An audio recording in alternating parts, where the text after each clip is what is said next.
Innal hamdalillah nahmaduhu wa nasta'inuhu wa nastaghfiruh wa na'udzu billahi min shururi anfusina wa min sayyiati a'malina. May yahdihillahu fala mudilla lahu wa may yudlil fala hadiya lahu. Asyhadu an la ilaha illallah wahdahu la syarika lahu wa asyhadu anna Muhammadan abduhu wa rasuluh la nabiyya ba'dah. Allahumma salli wa sallim wa barik ala nabiyyikal mustafa wa ala alihi wa sahbihi wa man tabi'ahum bi ihsanin ila yaumiddin. Qala Allah ta'ala fi kitabil karim, ya ayyuhalladzina amanu taqullaha haqqa tuqatih wa la tamutunna illa wa antum muslimun. Ya ayuhan nasu taqu rabbakumul ladzi khalaqakum min nafsin wahidah wa khalaqa minha zawjaha wa bassa minhuma rijalan katsiran wa nisaa'a wattaqullaha alladzi tasaaluna bihi wal arham innallaha kana 'alaikum raqiba. Ya ayyuhalladzina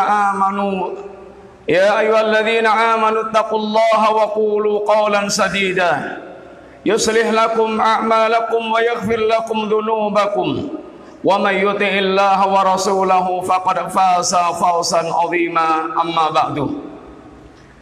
Ma'asyiral muslimin, jamaah sidang Jumat rahimani wa rahimakumullah.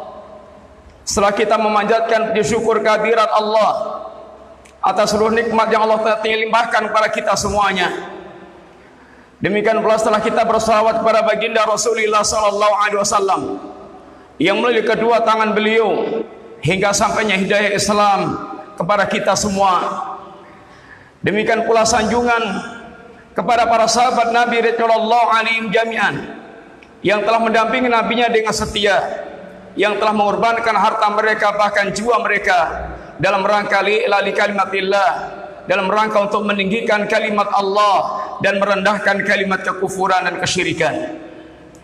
Dari mimbar ini pula kita berwasiat dengan wasiat Allah dan Rasulnya agar senantiasa kita memelihara dan bahkan meningkatkan ketakwaan kita kepada Allah Subhanahu wa taala, satu-satunya harta yang kelak bermanfaat saat kita menghadap Allah hari di saat seluruh harta yang kita miliki dan perkara dunia yang kita miliki telah tidak berguna lagi kecuali orang mereka datang kepada Allah dengan membawa hati yang selamat, hatinya seorang mukmin. Yauma la yanfa'u malun wala banuna illa man atallaha biqalbin salim. Ma'asyiral muslimin rahimani wa rahimakumullah. Di antara keindahan ajaran Islam adalah mengajarkan keadilan kepada kita semuanya. Bahkan kepada orang kafir sekalipun kita harus tetap berbuat adil. Allah Subhanahu wa taala tegaskan, i'dilu huwa aqrabu littaqwa. Berbuat adillah kalian karena sungguhnya keadilan itu lebih dekat kepada ketakwaan. Wala yajrimanakum sana'anu ala qaumin ala alla ta'dilu i'dilu huwa aqrabu littaqwa. Allah katakan, jangan sampai kebencian kalian kepada satu kaum membuat kalian tidak berbuat adil. Tetaplah berbuat adil karena sungguhnya keadilan itu lebih dekat kepada ketakwaan. Sebaliknya, Islam mengharamkan zalim, perbuatan zalim secara mutlak. Bahkan Allah Subhanahu wa taala sebagaimana dikatakan dalam hadis qudsinya yang diriwayatkan dari Allah taala, yang Allah berfirman, ya ibadi inni haramtu dzulman ala nafsi wa ja'altuhu muharraman bainakum fala tadzalamu. Wahai hambaku, sesungguhnya aku mengharamkan kezaliman atas diriku dan aku jadikan kezaliman itu haram di antara kalian, maka janganlah kalian saling menzalimi satu dengan yang lainnya. Nabi kita yang mulia sallallahu alaihi wasallam dalam riwayat yang sahih, riwayat Imam Bukhari dan Muslim, menegaskan, ittaqudz zulma fa inna dzulma dzulumatun yaumal qiyamah. Takutlah kalian kepada kezaliman karena sesungguhnya kezaliman adalah kegelapan di hari kiamat kelak. Allah Subhanahu wa taala pula mengingatkan tentang perbuatan orang-orang yang zalim Jangan sampai mereka menyangka bahwa kezaliman mereka akan terlepas, tidak dibalas oleh Allah Subhanahu wa taala. Wala tahsabannallaha ghafilan amma ya'maludz zalimun wa inna ma yu'akhiruhum liyaumin tasassu fil absar. Jangan sampai kalian sangka bahwasanya Allah Subhanahu wa taala lupa terhadap perbuatan orang-orang yang zalim. Sesungguhnya seandainya Allah mengakhirkan pembalasan mereka adalah menunggu waktu saat mata mereka nanti akan terbelalak melihat kenyataan yang tidak mereka ini sangka-sangka. Masalah muslimin rahimani rahimakumullah, kehidupan kita ini rusak diantaranya karena kezaliman satu dengan yang lainnya, karena tidak berbuat adil, tidak adanya keadilan sehingga terjadi kericuan dan kegaduhan di mana-mana. Diterangkan oleh para ulama bahwa kezaliman itu meliputi 3 hal. Yang pertama, zalim seorang hamba kepada Allah Subhanahu wa taala, dzulmul abdi li rabbih, kezaliman hamba kepada Allah taala, kezaliman hamba kepada Allah dalam bentuk kekafiran dan kesyirikan yang Allah tegaskan wal kafiruna humudz zalimun, bahwa orang-orang yang kafir adalah menolak kebenaran yang datang dari Allah taala, atau yang sekarang dibahasakan dengan non-muslim yang menolak Islam sebagai kebenaran dari Allah taala. Wal kafiruna humudz zalimun, orang-orang kafir adalah mereka zalim. Dan Allah menegaskan pula bahwa kesyirikan adalah kezaliman yang paling besar, sebagaimana perkataan Luqman kepada anaknya, inna syirka la dzulmun azim, ya bunayya la tusyrik billah, inna syirka la dzulmun azim. Wahai anakku, jangan pernah engkau menyekutukan Allah, karena sungguhnya kesyirikan adalah kezaliman yang paling besar. Kezaliman dalam bentuk syirik ini, kezaliman yang tidak akan diampunkan oleh Allah Subhanahu wa taala. Kezaliman dalam bentuk kekafiran dan kesyirikan, apabila sampai dia meninggal dalam keadaan belum bertaubat kepada Allah, adalah dosa yang tidak akan diampunkan oleh Allah Subhanahu wa taala. Walaupun dia berusaha untuk menebus apapun kesulitan dia di kiamat kelak, maka tidak akan diterima pula oleh Allah Subhanahu wa taala. Allah tegaskan, innallaha la yaghfiru aysyraka bih wa yaghfiru ma duna dzalika liman yasha. Sesungguhnya Allah Subhanahu wa taala tidak akan mengampunkan dosa kesyirikan, dan Allah dengan kehendaknya akan mengampunkan dosa selain kesyirikan.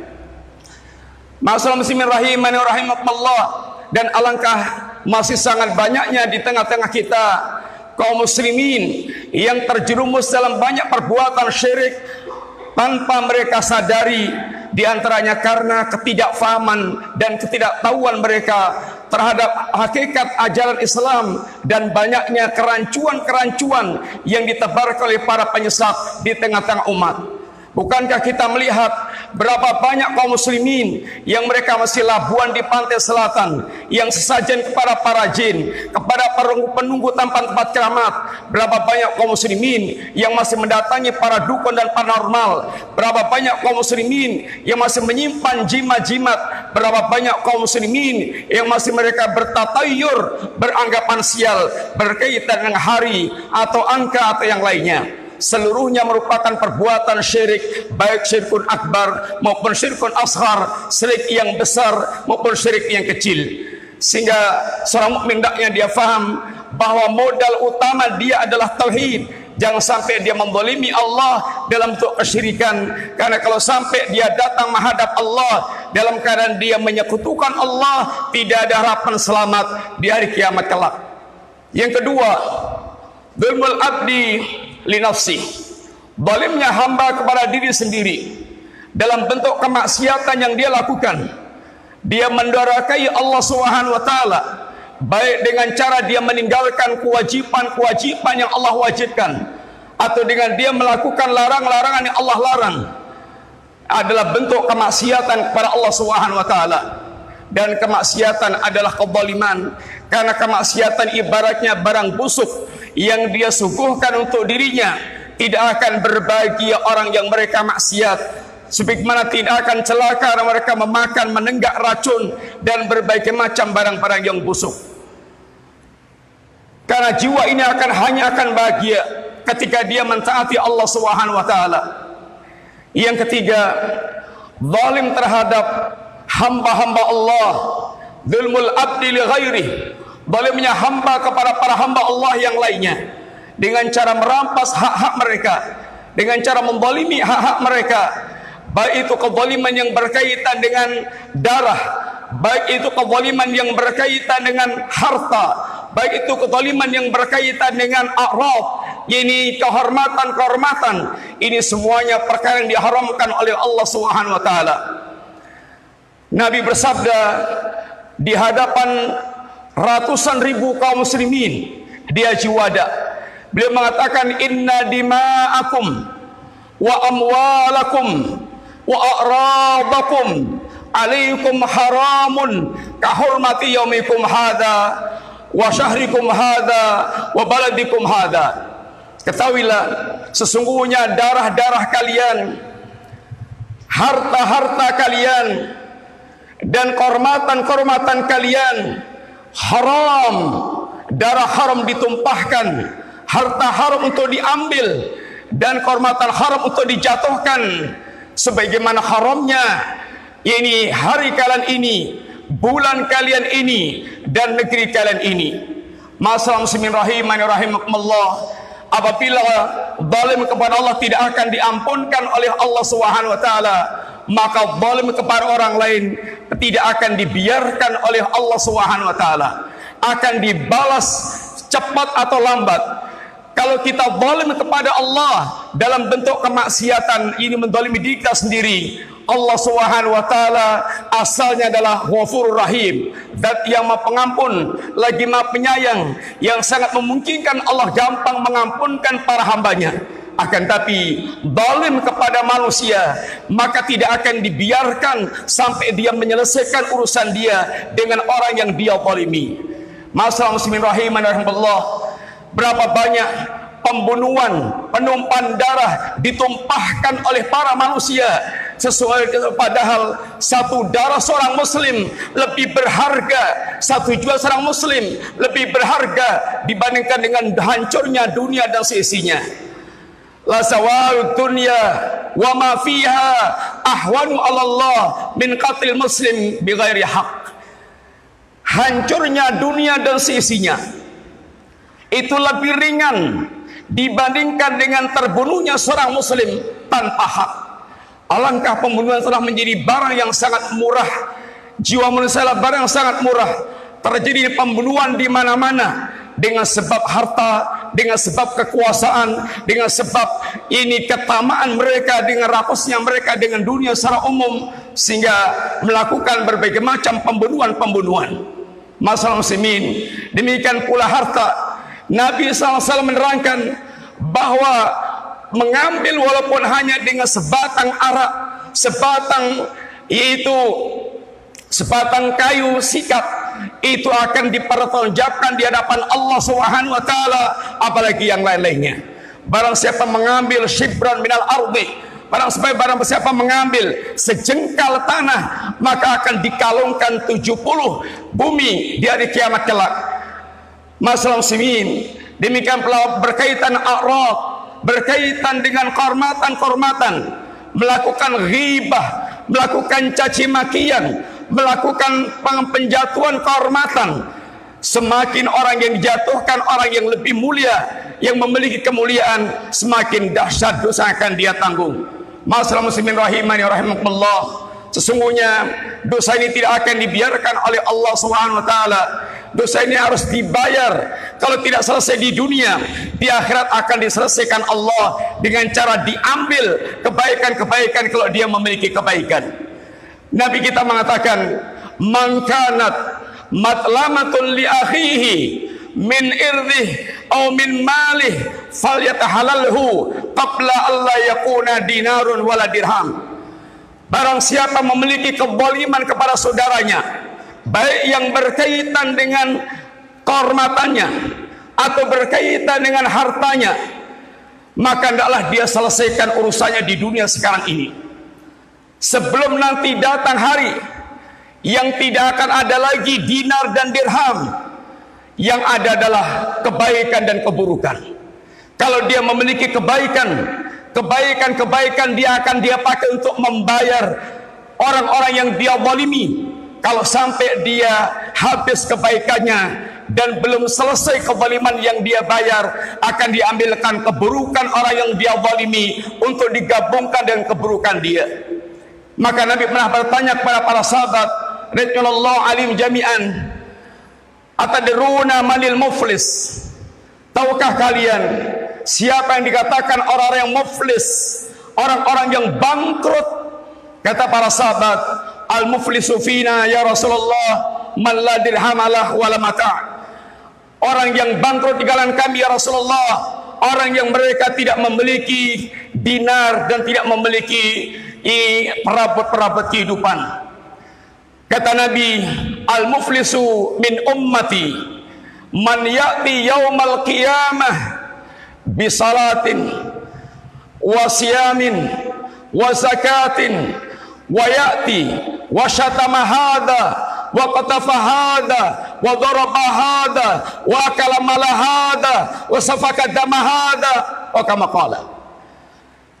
Yang dikatakan orang yang bangkrut yang hakiki adalah orang yang mereka datang kelak dari kiamat, dia membawa pahala salat, dia bawa pahala puasa, dia bawa pahala zakat atau sedekah, tapi bersama itu pula dia membawa dosa mencaci maki manusia, dia membawa dosa itu menuduh sana sini kepada manusia, dia membawa dosa memakan hartanya manusia, dia membawa dosa memukul seorang, dia membawa dosa menumpahkan darah.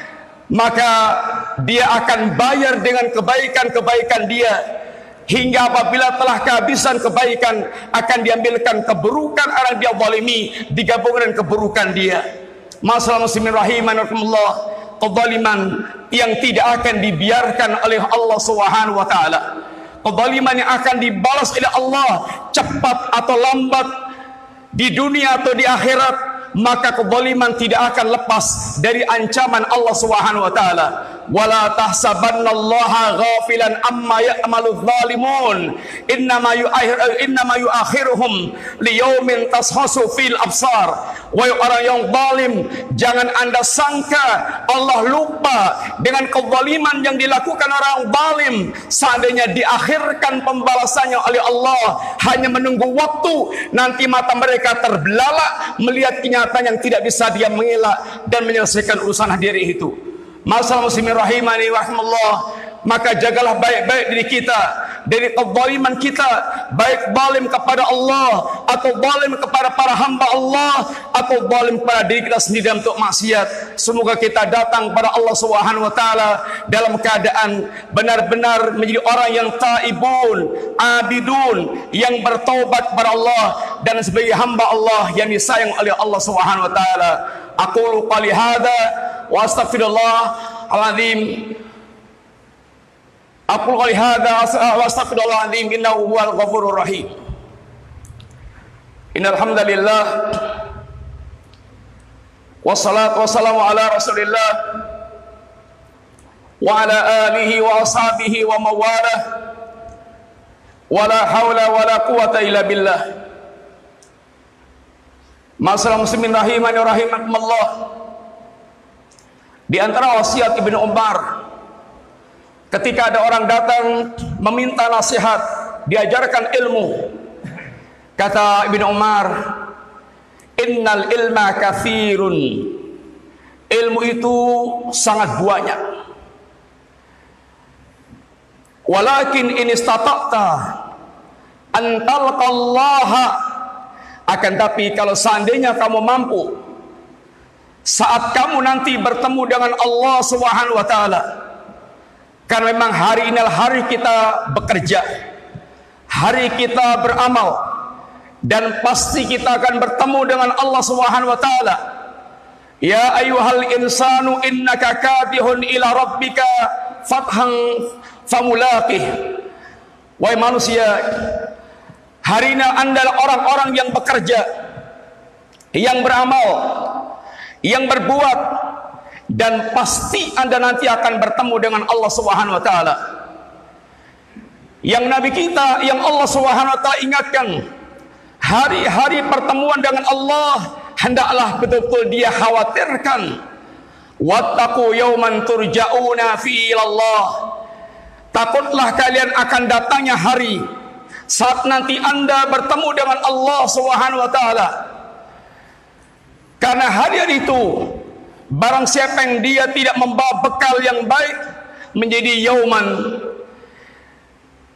hari-hari yang tataqallabu fil qulub wal absar, akan menjadi hari yang hati mereka bergolak, mata mereka terbelalak. Kata Ibnu Umar, kalau Anda mampu, jumpailah Allah Subhanahu wa taala dalam keadaan khafifadh dhahri an dima'il muslimin. Hendaknya punggung Anda tidak menanggung beban darahnya muslimin. Jangan pernah melakukan pembunuhan sama sekali kepada manusia, pembunuhan yang tanpa hak. Karena urusannya sangat berat, penumpahan darah urusannya sangat berat. Yang kedua, hendaklah Anda temui Allah Subhanahu wa taala dalam keadaan khamisal batni an amwalihim. Hendaklah Anda kosongkan perut Anda dari harta manusia. Ini jangan pernah mengambil harta manusia dengan cara yang batil, dengan cara yang tidak benar, akan menjadi beban berat di hadapan Allah Subhanahu wa taala kelak. Dan seandainya Anda mampu datang kepada Allah, jadikanlah pertemuan Anda kafal lisan an a'radihim, orang yang bisa menjaga lisan dari kehormatan manusia. Dan seandainya Anda bertemu dengan Allah dan Anda mampu lakukan, maka hendaklah Anda dalam keadaan lasiman li jama'atil muslimin, senantiasa bergabung dengan jamaahnya muslimin. Jangan menjadi orang yang keluar dari jamaahnya muslimin, yakni tidak keluar dari sunnah yang diajarkan Nabi kepada para sahabat. Mereka adalah al-jamaah. Atau jangan sampai menjadi para pemberontak penguasa muslim, baik dengan lisannya atau dengan perbuatannya. Faf'al, kata beliau, lakukan yang demikian itu. Masalah muslimin rahimani wa rahimakumullah, bekal kita yang pokok 3. Yang pertama adalah tauhid. Ini modal utama kita menghadap Allah. Tanpa kita memiliki tauhid, jangan harap seluruh kebaikan kita bermanfaat.